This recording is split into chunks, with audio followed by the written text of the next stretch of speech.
Hey, welcome back, Simple Homeowners. Today I've got something really quick I want to show you. I'm putting spacers on my 2005 Boxster. The reason I want to do that is to give it a wider looking stance, it's more aggressive stance. I found a company that does this. These are the hub-centric type of spacers.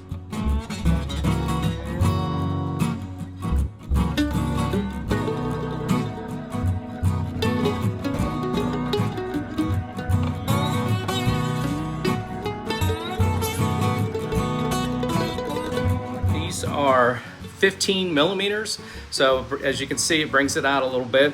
I've done this wheel already, and I'm starting to jack up the other side so you can't see real well, so I'll give you a view at the end.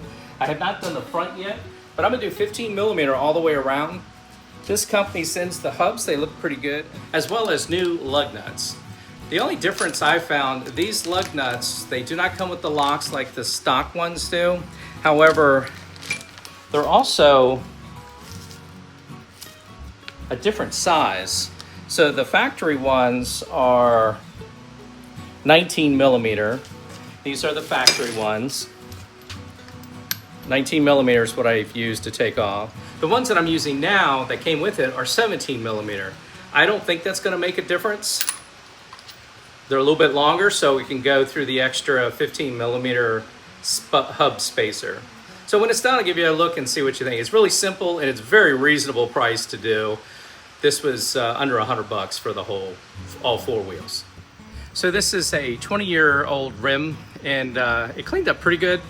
You can see where they've had weights on here before, and there's some staining on here. So I didn't do a super heavy-duty cleaning, but just when it's on the car, you're not going to see this. But I like to show it a little bit, not for trophies or anything, but just for local car shows, so just as clean as I can get it for now.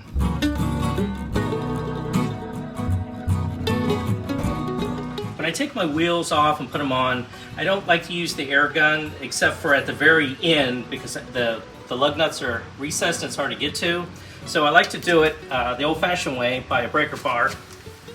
Just loosen them up. And these are supposed to be torqued at 80 pounds. And it seems like they are. It's way better than my lawnmower blades. I couldn't get them off. So then what I'll do is jack it up. Oh, that has the lock on it, so I got to get the key for the lock. But then I'll jack it up and take it off. And while I have it off, I'm also going to clean the backside of the rim since I have them off, might as well.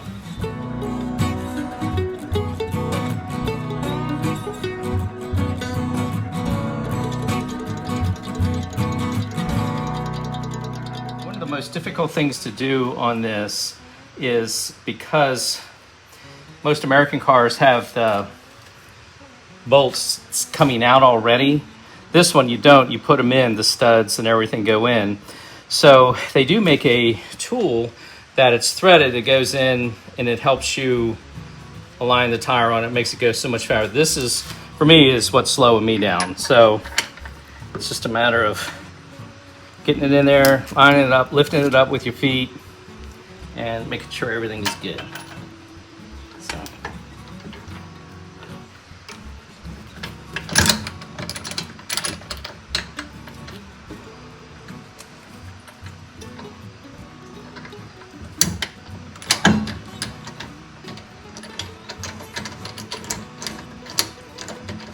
Then once you get a couple of them started, you're good to go. But that's the challenging part, and I should have just got that tool, but I didn't think I really needed it.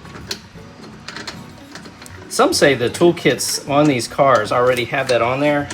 I looked at my toolkit that I have for the car, it came with the car, and I don't have anything like that.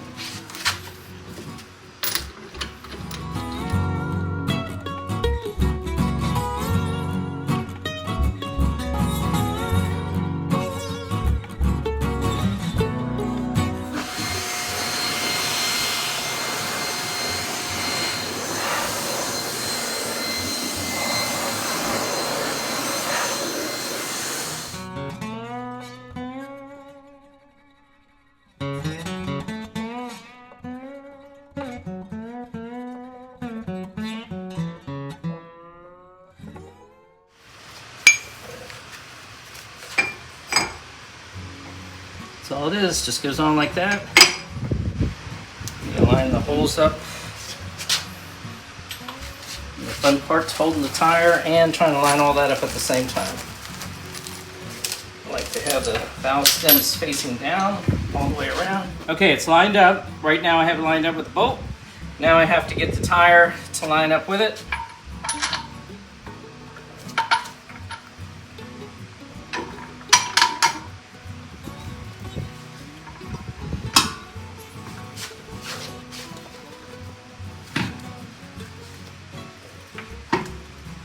And this is where feet, hands, everything comes into play. Once you get the first one lined up, it goes a little bit easier.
There you go, folks. The project is complete. I think it looks pretty good. I've seen others where they do the offset at 20 millimeters instead of 15, but I like the 15 look on it. It looks pretty good, I think. I know this isn't the typical type of videos that I normally do, but I thought I'd bring you some a little different content. So thanks for watching, and I'd appreciate it if you'd subscribe.